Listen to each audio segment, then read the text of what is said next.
ভাই রে ভাই, হাসনাত আব্দুল্লাহ যে কি জিনিস এবার সংসদে এমপি মন্ত্রীরা টের পাইতেছে। এমন একটা কথা বলেছে, দর্শক আমি আপনাদেরকে সম্পূর্ণ বক্তব্যটা শোনাবো, ধৈর্য ধরেন। সেই বক্তব্য শুনে স্পিকার এবং স্বরাষ্ট্রমন্ত্রী সহ মুগ্ধ হয়ে হাসলেন। সেই বক্তব্যটা আমি শোনাচ্ছি, হাসনাত আব্দুল্লাহর কথাগুলা কি কি পয়েন্টের কথাগুলা বলেছে। আপনারা সম্পূর্ণ ভিডিওটা না দেখে যাবেন না, রিকোয়েস্ট করছি। আর এই ভিডিওটা সর্বোচ্চ শেয়ার করবেন যারা হাসনাত আব্দুল্লাহকে ভালোবাসেন এবং হাসনাত আব্দুল্লাহ যে কাজগুলা করতেছে, সমাজের এই দেশ নিয়ে যে কথাগুলা বলতেছে, যারা হাসনাত আব্দুল্লাহকে মন থেকে ভালোবাসেন অবশ্যই ভিডিওটা সর্বোচ্চ শেয়ার করবেন।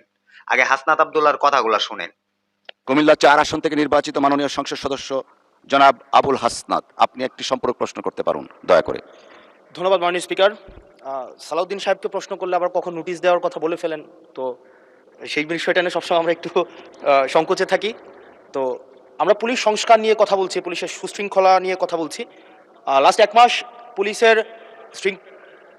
পুলিশের শৃঙ্খলা নিয়ে যখন আমরা স্বরাষ্ট্রমন্ত্রী মহোদয়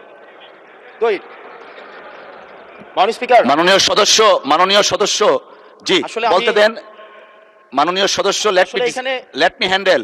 মাননীয় সদস্য, আমাদের পার্লামেন্টারি প্রসিডিউরে আমরা যাই। মাননীয় স্পিকার, আমরা যখন পুলিশ সংস্কার নিয়ে কথা বলছি,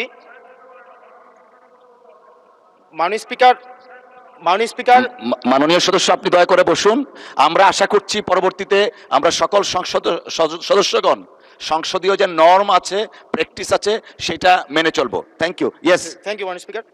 মাননীয় স্পিকার, পুলিশ সংস্কার নিয়ে যখন আমরা কথা বলি বা পুলিশের যে বিষয়গুলো, তৃণমূলের কিছু পুলিশের অনেক সমস্যা রয়েছে ইনস্ট্রুমেন্টাল। যেমন পুলিশকে যখন তদন্ত করতে পাঠানো হয়, ওই তদন্তের খরচ কিন্তু থানা থেকে দেওয়া হয় না, আর যেটা দেওয়া হয় সেটা কিন্তু অপ্রতুল।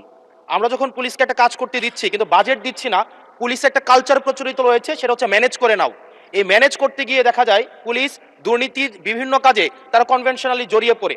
যেমন কিছুদিন আগে আমাদের 26শে মার্চের প্রোগ্রাম হয়েছে, এবং সেটা হচ্ছে সবাই জানে এই 26শে মার্চের প্রোগ্রামে যে বাজেট দেওয়া হয়েছে প্রশাসনকে, সেই বাজেট এবং প্রোগ্রাম করতে গিয়ে যে খরচ হয়েছে সেটার মধ্যে কিন্তু আনুপাতিক অনেক ধরনের ব্যবধান রয়েছে। তখন যে কাজটা করতে হয় পুলিশ, ব্যবসায়ী থেকে, তারপর হচ্ছে তার এলাকার বিভিন্ন প্রতিষ্ঠিত মানুষ থেকে কিন্তু অর্থ উঠাতে হয়।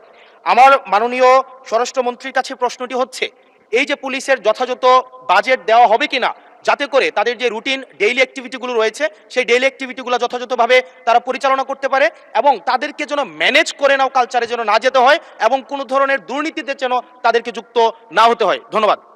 আর একটা বিষয়, যদি সম্বোধন করার ক্ষেত্রে যদি ভুল হয়ে থাকে সেটা আমি অ্যাকনোলেজ করছি, কারণ আমার এই সংসদে আমি আসছি, আমার 27.5 বছর বয়স।